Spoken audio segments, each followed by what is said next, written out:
मैं अपनी बात पेश करूं।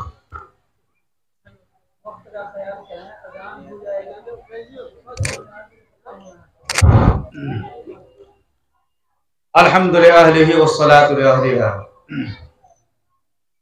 मुअज़्ज़ज़ उलमाए किराम, ज़िम्मेदारान जमात उलमा जो कि है, सबसे पहले आप हजरात की ज़रा नवाजी का शुक्रिया अदा करता हूँ कि आपने मुझे लब कुशाई का मौका दिया। और साथ ही साथ हैरत हो रही है कि इस प्रोग्राम के उन्वानात हमें बैनर में वो 3 नज़र आ रहे हैं, मसनून निकाह और मकादे का मुनज़्ज़म निज़ाम इंतज़ाम क़याम और क्या भाई एक और इंसदाद मंशिया।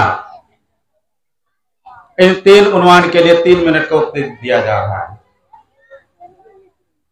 तो मेरे मोहतरम दोस्तों और मुझ जैसे नाचीज के लिए दरिया को कुज़ें बंद करना मेरे बस से बाहर है। अल हुक्म फौकल अदब के तहत खड़ा हुआ हूं। निकाह मसूना की तरफ उलमाए किराम हमें मुतवज्जा कर रहे हैं, लेकिन हम निकाह को किस अंदाज में अंजाम दे रहे हैं, हजरात गिरामी इस अंदाज में अंजाम दे रहे हैं कि एक साहब हैसियत को छोड़िए, एक बेवा की बेटी होती है, उसका कोई सहारा इंतजाम नहीं होता है, लेकिन उस बेवा की बेटी से शादी करने के लिए भी यह शर्त लगाई जाती है कि कपड़ा खरीदने से पहले ये वादा मुहादा कर लिया जाए कि कौन सी गाड़ी मिलेगी हमें, फिर कपड़ा खरीदा जाता है। और उस गाड़ी का इंतजाम करने के लिए उस बेवा को, चूंकि कोई सहारा कमाने वाला है नहीं, उसे चंदा करना पड़ता है। ये अपने आंखों से देखा है, मैंने मुशाहदा किया, मैं उस चंदा में शिरकत किया है। वो चंदा वसूल कर उन्हें गाड़ी खरीद कर देनी पड़ी है उस बेवा को, जब जाकर वो दामाद, बशक्ले दामाद लेकिन हकीकत में सबसे बड़ा डाकू, जब शादी करने के लिए तैयार हुआ और उसकी बेवा की लड़की से शादी किया है। हमारा शादी करने का अंदाज ये और तहरीक चलाई जा रही है कि मसूम के तरीके पर निकाह करें, तो गौर का मकाम है।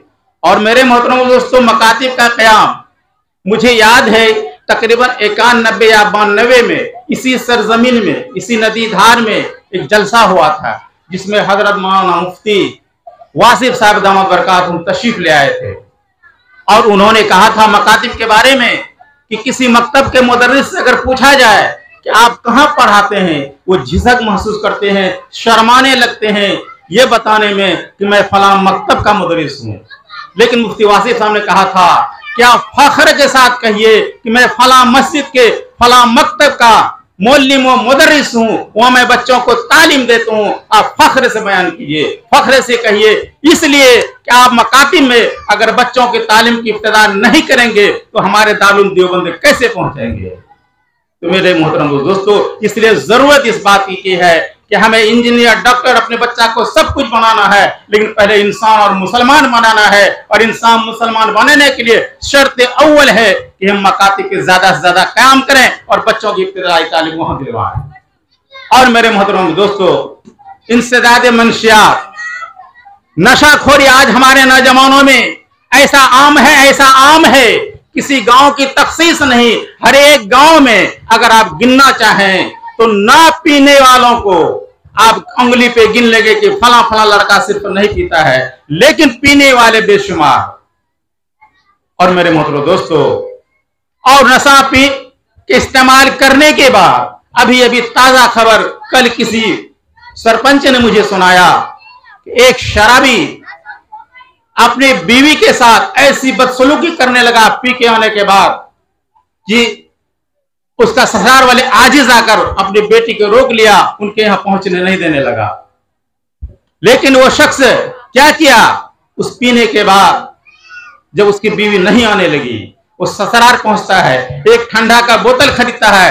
ठंडा का बोतल खरीदने के बाद उसके अंदर उन्होंने जहर मिलाया और जहर मिलाकर इस इरादे से ससुराल पहुंचा कि उसमें मैं पॉइजन जहर मिलाकर अपने साली को, अपने ससुर को, अपनी सास को पिला दूंगा, वो तीनों के तीनों मर जाएंगे और मेरा रास्ता साफ हो जाएगा, मैं अपनी बीवी को अपने ले आऊंगा।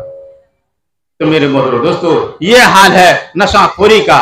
बहरहाल 3 मिनट को वक्त दिया गया था, लिहाजा अब अक्लमंदों की मजलिस है, अक्लमंदाना इशारा काफी, हम समझ गए होंगे हमें करना क्या चाहिए और हम कर क्या रहे हैं। वो मालिक बहुत बहुत शुक्रिया दोस्तों, आपने फुल वॉच पूरा वीडियोस देखा और वीडियोस आपको पसंद आया होगा। पसंद आ जाए तो अपने दोस्तों में ज़रूर शेयर करें और लाइक करें, सब्सक्राइब करें और मेरी हौसला अफजाई फरमाएं। शुक्रिया, जज़ाकल्लाह। अल्लाह तबारक व तआला आपको दोनों जहान में कामयाबी अदा फरमाए, शाद व आबाद रखे। फिर मिलते हैं नेक्स्ट वीडियोज़ में और एक अच्छी और शानदार वीडियोज़ आपके लिए लेकर हाजिर होऊंगा। तो इजाज़त दीजिए, फिर मिलते हैं दूसरी वीडियोज़ में। अस्सलामु अलैकुम व रहमतुल्लाहि व बरकातुहू।